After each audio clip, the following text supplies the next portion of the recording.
आगान होबाय मा बुङो गिबि गिबियावनो मिडिया पार्सन नोंथांमोननिसिम आंनि खुलुमनाय सिबिनाय बावहरबाय आरो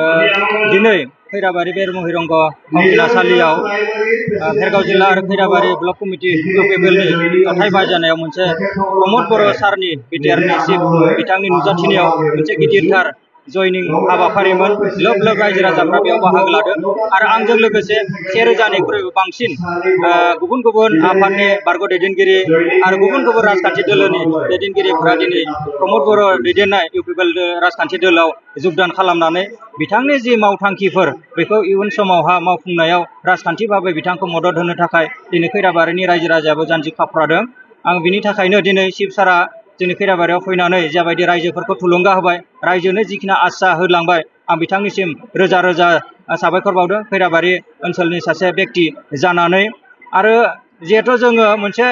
बिसायख'थिखौ इलेक्सनखौ राजनितिखौ बड'फा उपेन्द्रनाथ ब्रह्मआनो बुंलांदों जे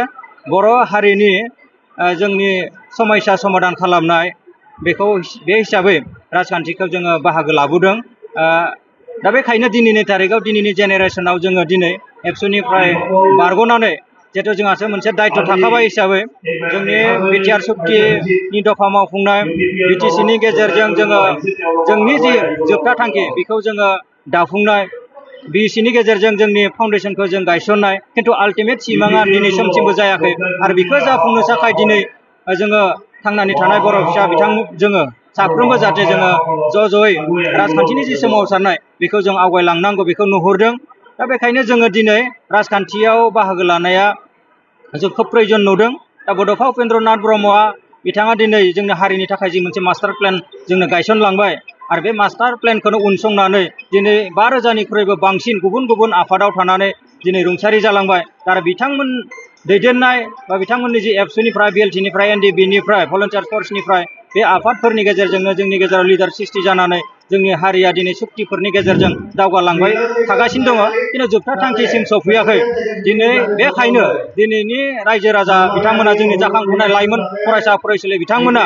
दिनै जाथिनि नामाव राजखान्थि खालामनांगौ ओनसोल जौगानायनि नामाव राजखान्थि खालामनांगौ गाव बेक्तिगत स्वार्थनि थाखाय जाहाथे जोंनि फंबाय बिनानावमोना राजखान्थि खालामनाङा बड'फा उपेन्द्रनाथ ब्रह्मआ जोंनि थाखाय गासैखौनो त्याग खालामलांदो साख्रि बाख्रि गासै सारा जिबनखौनो त्याग खालामलांदो जोंनि थाखाय सारा जोंनि बर' जाथिनिफ्राय बर' फिसाफोरा 5000निख्रुइ बांसिन मुंख्लं जालांदों बिथांमोननि आद्रा सिमांखौ मावफुंनांगौनि थाखाय दायित्व लानांगौ समावहा बिथांमोना प्रमद बर'खौ सोंखारनाय एबसुखौ सोंखारिनाय बिनि सोलायै बिथांमोना जुदि बड'फानि आद्रा सिमांखौ मावफुंनो थाखाय दिनै बिसोरो गावनि फरायनाय गावनि जि खामानि दामानिखौ गावनि जायगायाव थानानै जुदि आवगायोब्ला सोंखारिनायनि सोलायै अब्लाना बिथांमोना बुजि मोनगोन आरो बड'फा उपेन्द्रनाथ ब्रह्मआ मानो राजखान्थि खालामनांगौ होननानै बुंदोंमोन आरो मानि थाखाय जोङो बेबायदि सोमावसारनायाव बाहागो लादोंमोन बिथांनि जिउ जारिमिनखौ आथिखालनि लाइमोन फरायसा फरायसुलि बिथांमोना फरायनांगौ स्पेसियेलि साफा सानै जे फरायसा ससियेल मिडिया फेसबुकआव बुङो जे एबसुखौ रायो जोंनि दानिनि दैदेनगिरिफोरखौ रायो दा बेखायनो जोङो बुंदों जे बेबायदि सोंखारिनाय बिथिंनिफ्राय गोजानाव थानानै जाहाथे हारि दानायाव नों आं बयबो साफ्रोमबो जितु जोंनि मुंख्लंफोरनि सिमां बड'फानि सिमां बेखौ जोङो फैबाय थानाय समावहा खम समनि गेजेराव जितु जाफुंसारनि मोनसे मिजिंखौ जों नुहुरदों बेखायनो बे मोनसे मिशनाव जोङो बयबो लोब लोब बाहागो लायोबा जोंनि जि मोनसे मास्टार माने जोंनि सिमांमोन बड'फानि सिमांनो मुंख्लंफोरनि सिमांमोन बे खम समनि गेजेराव जानो हागोन जागोन आंहा बेहा मोनसे दृढ़ बिश्वास दङ बेखायनो दिनै सोरबा आंखौ गाबोन राजखान्थियाव हाबनायथाय गाबोन गोबां मानसिया सोंखारिनो हागौ आं सोंखारि जानायखाय गियाखै बै समाव गुलि गावजानानै गोबां जोंनि न'खर बाय बाहागिया सेक्रिफाइस खालामबाय दिनैयो जोङो दिनै बिथांमोननि सेक्रिफाइस बिथांमोननि अबदाननि थाखाय बड'फानि थाखाय दिनै बर' जाथिया बे ओनसोला दिनै मोनसे सान्तिपुर्ण मोनसे अबस्थायाव थाफैदों दा बेखायनो आं सोरखौबा सोंखारि जाब्लाबो जेबो गिनांगौ गैया दा बेखायनो दायाबद्धताखौ बुजिनानै आं दिनै राजखान्थि भाबै बड'फानि मुंख्लंफोरनि आद्रा सिमांखौ मावफुंनो थाखाय आं गावनिफ्राय जिखिनि हायो रायजोजों थानानै खामानि मावलांनो थाखाय आवगायबोदों दा बेखायनो दिनैनि थाखाय खोब दुखु नांथावना जायफोरखौ आन्दलनखौ नेतृत्व होबोनाय मोनसे समावहा एबसुनि बिबानगिरि जानाय बिएलटिनि बिबानगिरि जानायफोरा दिनै राजखान्थिखौ 15 बोसोर खालामनायनि उनावहा जायफोरखौ फल' खालामनानै जों राजखान्थि सोलोंदोंमोन जायफोरखौ फल' खालामनानै दिनै एबसु मावफैदोंमोन 15-20 बोसोरनि उनाव जों माब्लाबाबो बिथांमोनजों राजखान्थि भाबै संगठन भाबै जाथिया दिनै सुग्रुफैगोन होनना जों सानाखैमोन दा बेखायनो बेबायदि दुखुनांथावना थासारि जोंनियाव हयथ' लिडारा हयथ' सिगांबो साफा सानै दंमोन दाबो दङ दा बेखायनो जोंनि मोनसे मास्टार एजेन्डाखौ मावफुंनो थाखाय जों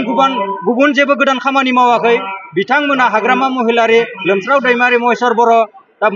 बिथांमोना बड'फाजों थाफानानै समब्रा समब्रि खामानि मावनाय मोनसे मास्टार एजेन्डा बेखौसो दिनैनि समाव जों मावनो हानाय अबस्थायाव थानाय मावलांनो नागिरदों। बेखौ हेंथा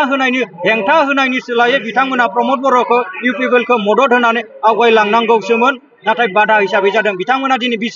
गावनि फंबाय, गावनि गथ' बैसोनि जोंनि जेनेरेसनखौ थुलुंगा होनानै बोसोन होनानै थांनांगौ समावहा दिनै जोंनि बादा हिसाबै हेंथा हिसाबै जानाया जोंनि जाथिनि थाखाय, ओनसोलनि थाखाय, रायजोनि थाखाय खोब दुर्भाग्यजनक। बिथांमोना दिनै बड'फाखौ नुबोनाय मानसिया 30 बोसोर 40 बोसोरनि उनाव बड'फानि आइडिय'लजिखौ जोगारनो हानाय मानसि जों दिनै जोंनि गेजेरावबो जुजिबाय। जों बड'फाजों समब्रा समब्रि आन्दलन खालामनो मोनफायाखैब्लाबो जोङो फरायनानै नुनानै बिथांनिफ्राय सोलोंनानै जों दिनै जातीयताबादखौ जोङो हमथानो नाजादों। नाथाय बिथांमोनजों जुजिनानै दावगानो लांनो गोनां जानाया जोंनि थाखाय दिनै मोनसे गावनि न'खरनि चेलेन्ज होननानै जों सानो। दा बेयो माब्लाबाबो जोङो उनफिननानै थायाखै, सरकार पक्षआनो जा गुबुनानो जा। दा बेखायनो जोङो फैबाय थानाय समावहा दिनैनि सान्थि परिबेसनि गेजेरजों प्रमद बर'नि दैदेननाय जे इउपिपिएल राजखान्थिनि गेजेरजों फैबाय थानाय समावहा जाय बिथांमोना दिनै बिपिएफ खालामदों बिथांमोनाबो ज'-ज'यै फैनानै जाहाथे प्रमद बर'नि दैदेननायाव खाम्फा चन्दन मोना फैनो हाबायब्ला गुबुनफोरा फैनो हायैनि जेबो कन्डिसन थाया। जातीयताबादनि गेजेरजों बर' हारिया खौसे जानो हायो। इउपिपिएल बिपिएफ खौसे जानायाव जोंहा जेबो बादा थानो हाया। बड'फाया जोंखौ बेखौ फोरोंलांदों। आं बेखिनि बाथ्राखौ नुनो मोनाखै दोलोनि आखायाव दङ। माबोरै उद्धार खालामगोन नोंथाङा जिहेतु बिजेपिआव दा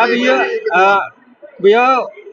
दा बिजेपिनि एमएलए बिथाङा दङ। मा मावनो हादों हायाखै जों मिथिबाय। बे समाव बारा बुंनांगौ होननानै आं साना। फैबाय थानाय समावहा बर' जाथिया मोनसे सिद्धान्त लादों। खैराबारि रायजो समष्टिनि रायजो राजा, बर'जों लोगोसे गुबुन गुबुन हारि माहारिनि रायजो राजाफ्रा मोनसे सिद्धान्त लादों। फैबाय थानाय समावहा इउपिपिएलनि बिजाथिया जायानो जायाथों मानो बिथांमोनखौ देरहाहोनो थाखाय जानजि खाफ्रादों। बिनिनो इसारा दिनैनि बे लोब लोब महिरंग फावथिनासालियाव प्रमद बर'नि जि माने बिबुंथि खोनासंनो फैनाय आरो इउपिपिएलखौ मदद होनायानो मोनसे देरहानायनि सिम्बल होननानै जोङो रोखा बुंनो हायो। गोजोन्थों।